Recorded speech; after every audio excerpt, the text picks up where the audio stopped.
아침에 눈을 뜨고 나서 가장 먼저 몸이 원하는 것을 느끼신 적 있으신가요? 배 안 어딘가가 무겁게 뭉쳐있는 느낌. 화장실에 가야 할 것 같은데 막상 앉으면 아무것도 나오지 않는 그 답답함. 힘을 줘도 오히려 더 꽉 막히는 것 같아서 결국 아무 소득 없이 자리에서 일어나시는 아침. 그렇게 하루가 시작되면 어떤가요? 몸은 이미 무겁고 머릿속은 뭔가 개운하지 않고 밥을 먹어도 맛이 없고 배가 부풀어 오른 것 같아 옷도 불편하게 느껴지셨던 경험, 그리고 그 상태로 하루를 버티다 보면 저녁 즈음엔 피로감이 더 심해지고 왠지 모르게 기분까지 가라앉는 느낌이 드셨던 적도 있으실 겁니다. 배 하나가 편하지 않은데 하루 전체가 무너지는 것 같은 느낌. 이런 아침을 보내고 계신 분이라면 오늘 이 이야기가 분명히 도움이 되실 겁니다. 변비는 나이 들면 을에 생기는 불편함 정도로 여기시는 분들이 많습니다. 그냥 참으면 되고 야채 좀 더 먹으면 되고 물 많이 마시면 되겠지 하고 넘기시는 경우도 많으시죠. 그런데 그렇게 참고 견디며 몇 달 몇 년을 보내고 나서 결국 진료실을 찾아오시는 분들이 얼마나 많은지 모릅니다. 그런데 오늘 드릴 이야기는 조금 다릅니다. 지금까지 우리가 변비에 좋다고 알고 실천해왔던 것들이 어떤 분들께는 오히려 상황을 더 나쁘게 만들어 왔을 수 있다는 이야기입니다. 섬유질 많이 먹기, 물 많이 마시기, 현미밥으로 바꾸기. 이 방법들이 왜 모든 분들께 효과가 없는지, 그리고 그 대신 몸을 진짜로 편하게 만들어줄 수 있는 방향이 무엇인지 오늘 천천히 함께 살펴보겠습니다. 저는 10년 이상 진료실에서 어르신들을 만나오면서 변비 때문에 고생하시는 분들을 정말 많이 배웠습니다. 그분들 대부분이 공통적으로 하시는 말씀이 있어요. 좋다는 것은 다 해봤는데 왜 나는 안 되는 걸까요? 하는 말씀이었습니다. 그 이유가 있습니다. 오늘 그 이유를 함께 찾아가 보겠습니다. 변비는 단순히 화장실을 자주 못 가는 문제가 아닙니다. 매일 가더라도 볼 때마다 너무 힘들고 다 본 것 같지 않은 찜찜함이 남고 배 안이 항상 묵직하게 느껴지는 분들, 이분들도 변비입니다. 횟수보다 더 중요한 것은 몸이 얼마나 편한가입니다. 그 편함을 되찾는 방법을 오늘 함께 이야기 나눠보겠습니다. 제가 진료실에서 만난 한 어르신 이야기를 먼저 드릴게요. 70을 넘기신 그 할머니는 젊었을 때는 변비라는 게 뭔지도 모르셨다고 하셨습니다. 아침에 딱 한 번 별 힘도 들이지 않고 그게 너무 당연한 일이어서 신경도 안 쓰셨다고요. 그런데 60 중반을 넘어가면서 조금씩 달라지기 시작했어요. 처음에는 이틀에 한 번으로 줄었습니다. 나이 들면 그럴 수 있지 하고 넘기셨어요. 가족들도 특별히 걱정하지 않았고 배가 심하게 아프거나 다른 이상한 증상이 있는 것도 아니었으니까요. 그렇게 그냥 지나쳤습니다. 하지만 몸은 이미 그때부터 조용히 신호를 보내고 있었어요. 그 후 몇 달이 지나면서 사흘, 나흘이 되기 시작했습니다. 화장실에 앉아도 한참을 힘을 주어야 겨우 조금 나왔고 나온 편은 딱딱하게 끊어진 채로 자꾸 건조했어요. 배가 불룩하게 느껴지는 날이 늘었고 밥을 먹어도 위쪽이 꽉 막힌 것처럼 답답했습니다. 아침에 일어나면 배가 묵직하고 하루 내내 배 안이 찬 것 같은 느낌이 가시질 않으셨다고 하셨어요. 할머니는 그때부터 물을 더 많이 드시기 시작하셨어요. 변비에는 물이 좋다는 말을 많이 들으셨으니까요. 하루에 2리터를 목표로 정하고 아침에 일어나자마자 물 한 잔, 밥 먹기 전에 물 한 잔, 이렇게 의식적으로 드셨습니다. 그런데 이상하게 소변만 자꾸 마렵고 변비는 나아지는 기색이 없었어요. 오히려 변이 더 건조하게 나오는 것 같은 날도 있었다고 하셨습니다. 다음에는 식단을 바꾸셨어요. 흰밥을 현미밥으로 바꾸셨고 고구마를 매일 드셨고 생야채 샐러드를 한 끼씩 추가하셨어요. 섬유질이 장에 좋다는 이야기를 들으셨거든요. 그렇게 한 달을 하셨는데 오히려 배가 더 부풀어 오르고 가스가 차고 배 안이 더 답답해지는 느낌이 드셨다고 합니다. 잘 자려고 누웠는데도 배가 불편해서 잠을 설치신 날도 생겼어요. 할머니는 이쯤에서 약을 찾으셨어요. 약국에서 쉽게 구할 수 있는 변비약을 사 오셔서 처음에는 며칠에 한 번씩 드셨습니다. 약을 먹으면 몇 시간 안에 효과가 났으니까요. 그런데 어느 순간부터 약을 먹지 않으면 전혀 가지 않는 상황이 돼버렸습니다. 약을 드시는 날은 배가 뒤틀리듯 아프고 묽은 변을 한꺼번에 쏟아내고 나면 몸이 축 처지고 힘이 없었어요. 화장실을 다녀오고 나서 오히려 더 피곤해지는 날이 이어졌습니다. 그 상태로 거의 1년 넘게 지내셨습니다. 그러다 딸의 걱정으로 함께 진료실을 찾아오셨어요. 할머니와 오랫동안 이야기를 나눴습니다. 어떤 변을 보시는지, 언제부터 불편하셨는지, 식단은 어떻게 바꾸셨는지, 어떤 약을 얼마나 드셨는지, 그 대화 속에서 할머니가 그동안 해오신 것들이 오히려 상황을 악화시키고 있었다는 것을 함께 알게 됐습니다. 물을 많이 마셔도 소변만 나오는 이유가 있습니다. 현미와 고구마를 먹을수록 더 불편해지는 이유가 있습니다. 자극성 변비약을 반복해서 쓸수록 점점 더 필요해지는 이유가 있습니다. 이 모든 것에는 각각 원인이 있어요. 이제부터 그 이유를 하나씩 살펴보겠습니다. 변비를 이해하려면 먼저 변이 어떻게 만들어지고 어떻게 나오는지를 알아야 합니다. 변을 보는 과정은 생각보다 훨씬 긴 여정입니다. 입에서 음식을 씹는 순간부터 시작해서 위에서 소화되고 소장을 지나 대장으로 이동하고 마지막으로 직장과 항문을 통해 나오는 전 과정이 하나로 연결되어 있어요. 이 긴 여정 어디 한 곳에서라도 흐름이 막히거나 느려지면 결국 변비로 이어질 수 있습니다. 이 과정을 좀 더 쉽게 이해해 보실 수 있도록 비유를 하나 들어볼게요. 긴 호스 안에 무언가를 밀어내려면 두 가지가 필요합니다. 호스 자체가 리듬감 있게 조여주는 힘, 그리고 안쪽이 매끄럽게 윤활이 돼 있어야 한다는 것입니다. 장도 마찬가지입니다. 장이 리듬 있게 움직이는 연동 운동, 그리고 장 안쪽을 부드럽게 만들어주는 소화액과 윤활 성분, 이 두 가지가 함께 작동해야 변이 편하게 이동하고 나올 수 있어요. 그런데 나이가 들수록 이 두 가지 중 하나가 조용히 약해지기 시작합니다. 바로 소화액, 특히 담즙입니다. 담즙은 간에서 만들어져서 쓸개에 저장되다가 음식이 들어오면 소장으로 분비되는 소화 물질입니다. 주로 지방을 소화하는 역할로 알려져 있지만 사실 그것보다 더 중요한 기능이 있어요. 담즙은 대장에 자극 신호를 보내서 움직임을 촉진하고 변 속에 수분을 붙잡아 두어 딱딱해지는 것을 막아주는 윤활제 역할도 합니다. 담즙이 충분히 분비돼야 변이 부드럽게 이동하고 마른 돌처럼 굳지 않을 수 있는 거예요. 나이가 들면 소화액 전반의 분비량이 줄어들 수 있고 담즙의 분비도 그 영향을 받습니다. 그렇게 되면 연동 운동이 어느 정도 남아있더라도 장 안쪽에 윤활이 부족해지기 때문에 변이 이동하기가 훨씬 힘들어져요. 물을 아무리 많이 마셔도 나아지지 않는 이유, 바로 이 부분에 있을 수 있습니다. 하지만 진짜 문제는 여기서 시작됩니다. 변비의 유형이 두 가지가 있다는 것을 아는 분들이 많지 않으세요. 첫 번째는 장이 느리고 힘이 없어서 생기는 변비입니다. 추진력이 약해진 장 안에서 변이 너무 천천히 이동하면서 그 사이에 수분이 빠져나가고 딱딱하고 건조한 변이 만들어지는 유형입니다. 노화, 식사량 감소, 운동 부족, 전반적인 소화력 저하가 주된 원인이에요. 이런 유형은 변을 보는 횟수 자체가 줄고 나오더라도 작고 딱딱한 덩어리가 여러 개 나오는 경우가 많습니다. 두 번째는 장의 움직임 자체는 어느 정도 있는데 출구 쪽에서 잘 열리지 않는 변비입니다. 대장의 끝부분, 직장이나 항문 주변에서 배출이 원활하지 않은 유형이에요. 이런 분들은 매일 화장실을 가더라도 다 본 것 같지 않은 느낌이 남고 힘을 줄수록 더 막히는 것 같고 변이 잘게 끊겨서 나오는 경우가 많습니다. 화장실에 오래 앉아 있어도 나오지 않고 나와도 시원한 느낌이 없어요. 이 두 유형은 원인이 다르기 때문에 해결 방법도 달라야 합니다. 그런데 많은 분들이 본인의 유형에 관계없이 같은 방법을 쓰고 계세요. 거기서부터 문제가 생기기 시작합니다. 거친 섬유질이 많은 현미, 고구마, 껍질째 먹는 과일, 생야채 같은 것들은 변의 부피를 늘려주는 역할을 합니다. 장이 느리고 힘없는 유형에서는 경우에 따라 어느 정도 도움이 될 수 있어요. 하지만 출구에서 막히는 유형이라면 이야기가 달라집니다. 이미 좁아진 통로에 부피가 큰 덩어리가 들어오면 오히려 더 막히게 되는 거예요. 배가 더 부풀고 가스가 차고 오히려 더 불편해지는 것은 그래서 나타나는 반응입니다. 이 단계에서 차이가 나타나기 시작합니다. 본인이 어떤 유형인지를 먼저 이해하는 것, 그것이 진짜 변화의 시작점입니다. 그리고 그 유형에 따라 방향을 다르게 잡아야 비로소 몸이 달라지기 시작합니다.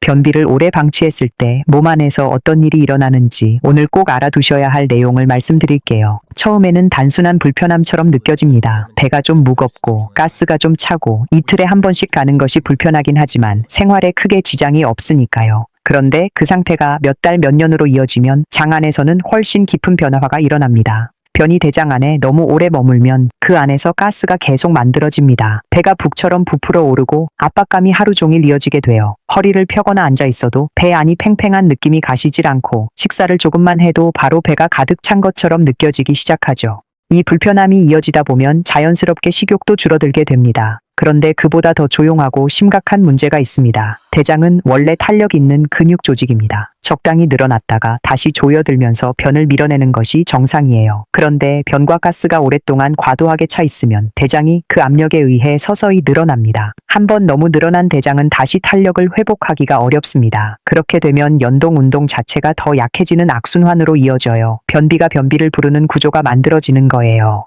의학적으로는 이것을 대장이 비정상적으로 늘어난 상태라고 부르며 변비가 장기화된 분들께서 진단받는 경우가 있습니다. 여기서 멈추지 않아요. 대장벽의 일부가 작은 주머니처럼 밖으로 부풀어 나오는 경우도 생길 수 있습니다. 이런 작은 주머니에 변찌꺼기가 끼면 염증이 생길 수 있고 그 염증이 반복되면 훨씬 더 불편하고 복잡한 상황으로 이어질 수 있습니다.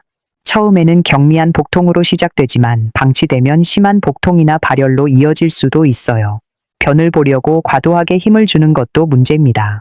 항문 주변의 혈관에 지속적으로 높은 압력이 가해지면 치질이 생길 수 있어요. 변비를 오래 겪으시다가 치질까지 함께 고생하시는 경우가 적지 않은 이유가 여기에 있습니다. 힘을 주면 줄수록 나오는 것이 아니라 오히려 항문 주변의 조직이 손상되는 것입니다. 그래서 화장실에서 너무 오래 힘을 주고 앉아 계시는 습관은 반드시 바꾸셔야 합니다. 몸은 생각보다 조용히 신호를 보냅니다. 사흘, 나흘이 지나도록 변을 보지 못하셨다면 그것을 그냥 참으시면 안 됩니다. 이럴 때는 일시적으로 약의 도움을 받더라도 장 안에 내용물을 내보내는 것이 장 건강을 위해 더 나은 선택일 수 있어요. 하지만 여기서 주의하셔야 할 것이 있습니다. 약국에서 쉽게 구할 수 있는 변비약 중에 먹고 나서 몇 시간 안에 빠르게 효과가 나타나는 종류들이 있습니다. 이것들은 장의 신경을 강하게 자극해서 억지로 움직이게 하는 원리예요. 한 번, 두 번은 효과가 나타납니다. 그런데 이것을 반복해서 쓰면 장이 그 자극에 내성이 생깁니다. 자극이 없으면 스스로 움직이지 않게 되는 것입니다. 처음에는 한 알로 됐는데 나중에는 두 알, 그 다음에는 먹지 않으면 전혀 가지 않는 상황이 돼버립니다. 할머니가 그런 상황에 놓이셨던 거예요. 자극성 변비약은 정말 급할 때 일주일을 넘기지 않는 선에서만 쓰시는 것이 좋습니다. 오래 쓸수록 장이 스스로 움직이는 힘을 잃어갑니다. 반면 삼투작용으로 장 안의 수분을 끌어들이는 종류나 변의 부피와 수분을 적절히 조절해주는 종류는 상대적으로 의존성이 낮습니다. 하지만 이것도 매일 습관적으로 쓰는 것은 바람직하지 않아요.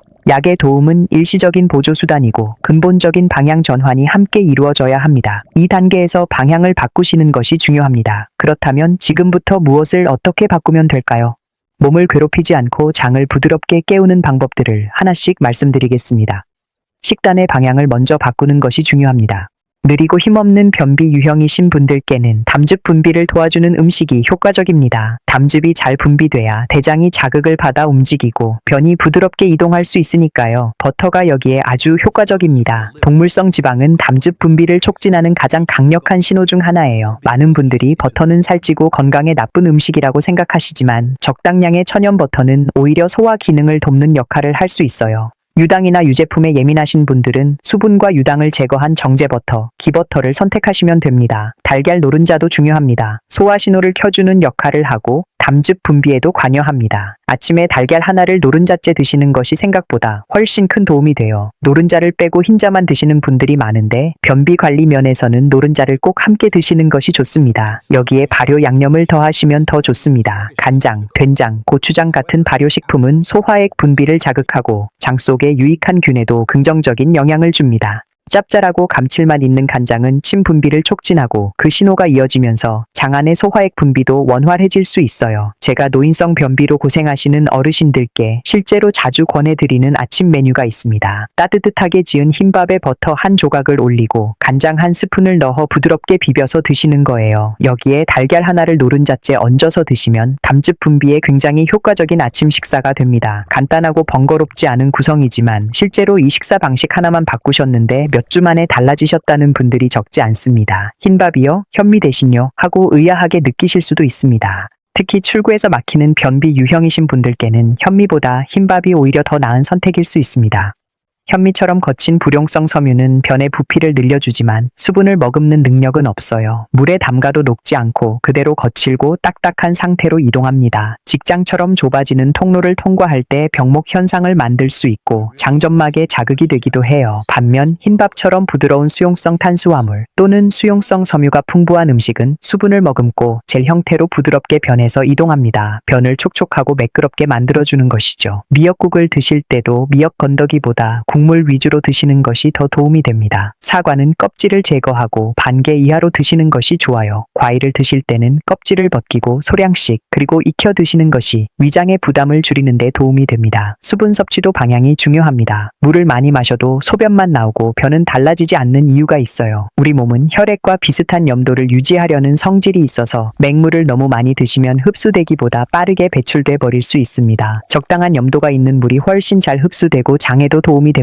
따뜻한 물에 간장을 한두 티스푼 타서 드시는 간장차, 그리고 따뜻한 물에 매실청을 한두 스푼 녹여 드시는 매실차가 효과적입니다. 매실은 소화액 분비를 자극하고 담즙 분비에도 관여하며 변을 부드럽게 만드는 역할도 해요. 하루에 한 잔에서 세 잔 사이로 드시면 좋습니다. 특히 아침에 일어나자마자 따뜻한 간장차 한 잔을 마시는 것만으로도 장이 깨어나는 신호를 받을 수 있어요. 신장이나 심장 질환이 있으신 분들은 드시기 전에 반드시 의사와 상담하시기 바랍니다. 타이밍도 중요합니다. 하루 중 대장이 가장 강하게 자극받는 순간이 있어요. 바로 아침 첫 식사 후 30분 이내입니다. 위에 음식이 들어오면 대장이 강한 신호를 받아서 자신의 내용물을 내보내려는 반응이 일어납니다. 이것을 위장-대장 반사라고 하는데 이 신호가 하루 중 가장 강하게 나타나는 것이 아침 식사 이후예요. 이 기회를 놓치지 마세요. 아침 식사 후 30분 안에 화장실에 가는 습관을 의식적으로 만드세요. 나오지 않더라도 시도해보는 것만으로도 장이 그 시간을 기억하기 시작합니다. 우리 몸은 반복되는 패턴을 학습합니다. 매일 같은 시간에 화장실을 가려는 시도가 쌓이면 몸이 그 시간에 맞춰 준비를 하기 시작해요. 단, 화장실에 앉으셔서 10분이 지나도록 성공하지 못하셨다면 그냥 나오세요. 10분을 넘겨서 힘을 주고 계시면 도움이 되지 않습니다. 오히려 항문 주변에 무리만 됩니다. 그리고 변이가 느껴지셨을 때 참지 마세요. 바쁘다고 불편하다고 미루는 습관을 반복하면 몸이 신호를 보내는 것을 점차 포기하게 됩니다. 자세와 복부 마사지도 빼놓을 수 없습니다. 변을 볼 때 가장 편한 자세는 쪼그려 앉는 자세입니다. 옛날 재래식 화장실에서 쓰던 자세예요. 양병이 환경에서는 그게 어려우시니 발 아래에 10cm에서 15cm 높이의 발판을 놓으세요. 무릎이 위로 올라오면서 직장과 항문의 각도가 변을 보기 훨씬 수월한 방향으로 바뀝니다. 이 발판 하나만으로도 힘을 덜 주고도 더 잘 나오는 경우가 많습니다. 복부 마사지는 방향이 중요합니다. 반드시 시계 방향으로 해주셔야 해요. 오른쪽 아랫배에서 시작해서 위로 올라가고 위에서 왼쪽으로 가로질러 이동한 뒤 왼쪽에서 아래로 내려오는 순서입니다. 이 방향이 바로 대장이 이동하는 방향과 일치해요. 따뜻한 손으로 부드럽게 문질러 주시면 긴장된 장이 이완되고 차가워서 잘 움직이지 않던 장도 활성화되는데 도움이 됩니다. 아침에 일어나서 누운 채로 5분 정도 해주시는 것만으로도 충분합니다. 다시 그 할머니 이야기로 돌아와 보겠습니다. 진료실에서 오랫동안 이야기를 나누고 지금까지 하셨던 방법들이 왜 효과가 없었는지를 하나씩 이해하시고 난 뒤 할머니가 하신 말씀이 기억에 남습니다. 그동안 좋다는 건 다 해봤는데 이게 왜 나한테 안 맞았는지 이제야 알겠네요. 그 말이 참 마음에 남았습니다. 정보가 없었던 것이 아니었어요. 오히려 정보는 너무 많았습니다. 섬유질, 물, 유산균, 채소, 어디서나 들을 수 있는 이야기들이었죠. 그런데 그 정보들이 모든 사람에게 같은 방식으로 작용하지 않는다는 것을 아무도 알려주지 않았던 거예요. 할머니 혼자만의 이야기가 아닙니다. 진료실에서 비슷한 말씀을 하셨던 분들이 한두 분이 아니었어요. 몇 년을 고생하면서 이것저것 다 해봤는데 왜 안 되는지 몰랐다가 방향이 맞지 않았다는 것을 알고 나서야 비로소 변화가 시작됐다는 분들이 많습니다. 그래서 오늘 이 이야기를 드리고 싶었습니다. 방법이 없는 것이 아니라 방향이 달랐던 것이라는 것을요. 모든 변비가 같은 변비가 아닙니다. 내 몸이 어떤 유형인지를 먼저 이해하고 그에 맞는 방향을 찾는 것이 진짜 핵심입니다. 할머니는 그 후로 아침 식사 방식을 바꾸셨고 거친 섬유질을 줄이셨고 아침 식사 후에 화장실을 가는 습관을 꾸준히 만드셨습니다. 간장차도 하루 한두 잔씩 드시기 시작하셨어요. 자극성 변비약은 끊으셨고 발판도 하나 마련하셨습니다. 처음 한두 주는 큰 변화가 없는 것 같아서 흔들리기도 하셨다고 해요. 그런데 몸은 조금 천천히 반응합니다. 오래 굳어진 습관이 바뀌는 데는 시간이 필요하니까요. 몇 주 후에 다시 오셨을 때 표정이 달라지셨어요. 이제야 아침이 좀 편해졌어요. 그 한마디가 작은 것처럼 들릴 수도 있지만 사실은 굉장히 큰 말입니다. 매일 아침이 편하다는 것, 화장실에서 힘들지 않다는 것, 하루가 가볍게 시작된다는 것, 그것이 삶의 질에 얼마나 큰 영향을 주는지는 불편한 아침을 오래 보내보신 분들은 누구보다 잘 아실 거예요. 오늘 드린 이야기를 다시 정리해 드릴게요. 변비는 크게 두 가지 유형이 있습니다. 장이 느리고 힘없어서 생기는 유형, 그리고 출구 쪽에서 잘 열리지 않는 유형. 이 두 가지는 원인이 다르고 접근 방법도 달라야 합니다. 느리고 힘없는 유형이라면 담즙 분비를 돕는 것이 핵심입니다. 버터, 달걀 노른자, 발효 양념이 도움이 되고 따뜻한 흰밥에 버터와 간장, 달걀을 곁들인 아침 식사가 효과적입니다. 출구에서 막히는 유형이라면 거친 불용성 섬유를 줄이는 것이 먼저입니다. 현미보다 흰밥, 껍질 있는 과일보다 껍질 제거 후 소량, 거친 채소보다 부드러운 국물 위주로 바꿔보세요. 수분은 맹물보다 따뜻한 간장차나 매실차가 흡수에 더 효과적입니다. 아침 식사 후 30분 안에 화장실을 가는 습관을 들이세요.